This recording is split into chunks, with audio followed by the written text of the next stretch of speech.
Good evening, this is Dr. Ashwini. Today I'm going to take a topic on introduction of cell. So this is the basic structure of cell. It's a rough diagram of a cell. Uh, this is the outermost layer is called cell wall, which is present only in the plants, not in the animals. The inner structure is called cell membrane. From here, both animals and the plants will be having. This is the outer layer of a cell called cell membrane. The innermost structure is called nucleus. The substance which is present between the cell membrane and the nucleus is called the cytoplasm. Cyto means cell, plasm means jelly-like substance, which is helpful for the transport of the nutrients or other substance to the organelles. Cell is the structural and functional unit of a living organism. So it forms a structure as well as it has its own function. Each and every cell, it has its own function as well. The cell was termed or discovered. The cell name was coined and discovered by Robert Hooke in the year 1665, accidentally when he was viewing through a microscope a cork which he could see a honeycomb like structure.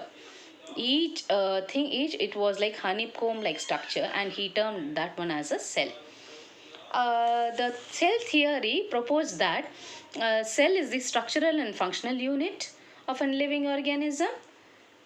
Cell can produce a new cell from the previous or existing cell, and also cell is every living organism is composed of a cell.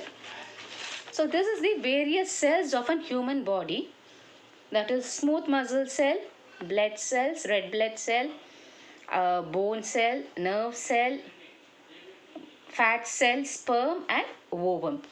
Ovum is the largest cell which is present in the human body. Organisms are classified into two types based on the cell.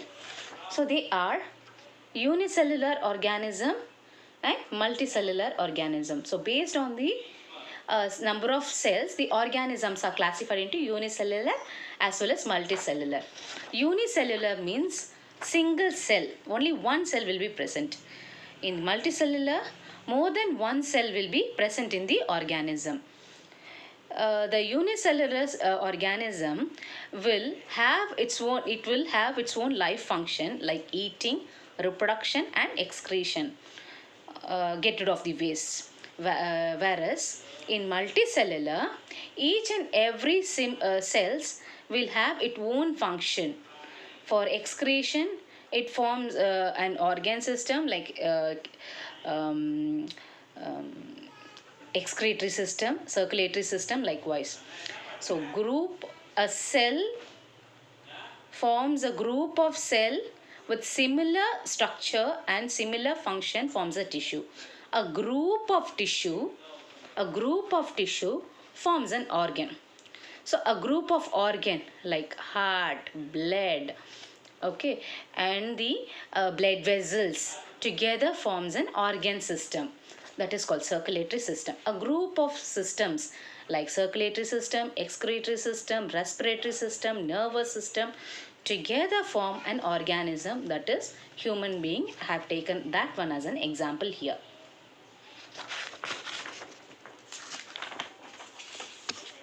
Based on the cell, it is classified as prokaryotic cell and eukaryotic cell. Prokaryotic means primitive, pro means primitive, karyo means nucleus. Eukaryotic means developed. Okay, so in prokaryotic cell, the organism will not have a nucleus, or it might have underdeveloped nucleus. So for example, amoeba, protozoa, those comes as an unicellular or prokaryotic cells. In eukaryotic cell, they will have a proper cell membrane, cytoplasm, organelles which is well defined by their own membranes, well defined nucleus will be there. So the common thing which is present in both prokaryotic and eukaryotic cells are, they'll be having, both will have cell membrane. Here the cell wall and cell capsule will be absent, but the cell membrane is common. So you can see that similarity. The cytoplasm will be common, that we can see in both. The ribosomes will be common. The chromosome will be common. In prokaryotic, there will be single chromosome. In eukaryotic, they will be having more than one chromosomes. Next, the eukaryotic cell is further classified. The eukaryotes are further classified into animal cells, plant cells. So animal cells have a cell membrane which doesn't have a cell wall. Plant cells have cell wall. That's the reason the cells are rigid in shape. This will be like ballooning in shape. Any shape, any form, they will be having very soft. So plant cell will have cell wall. Animal cell will not have cell wall. Plant cell will have cell membrane. This is common in both. Cell membrane will be common in both. Cytoplasm will be common in both. Nucleus will be common in both, but the location of the nucleus will be different. The plant cell will have the nucleus in the periphery or sides of the cell, whereas the nucleus will be present in the center of the cell. So few things will be absent, few more. One is vacuoles. Large vacuole will be present in the plant cell, whereas it may be small or absent in the animal cell. And the main structure which is present in the plant cell is the chloroplastid. Chloroplastid is absent in animal cell. So this is helpful in the production of chlorophyll. So that's the reason plant can produce its own food. Thank you.